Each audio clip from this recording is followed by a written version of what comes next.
第二个表现就是咳嗽无力，因为咳嗽是一种爆发式的呼吸运动，咱们得吸入大量的气体，然后短时间之内突然间放出去才会产生咳嗽。你这个肌肉根本没那么大劲儿啊，吸不了那么多，憋不住，所以说咳嗽没劲儿。所以说，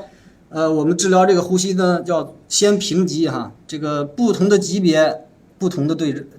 处理，你不能用这个大炮打蚊子，对吧？你像这种呼吸很轻的啊，咱们平常简单处理就行。像这种很重的，咱们就得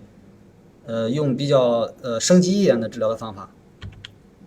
呼吸支持简单说，其实就这几个：最轻的氧疗，稍微重一点的进阶氧疗，再不行的高流量，然后还不行的上无创，最重的上有创。到这儿咱们就到头了。那有人说你这后边不有 ECMO 吗？ECMO 是那种对肺不行的啊，咱们这个病不影响肺脏，所以说你最后 ECMO 是用不着的。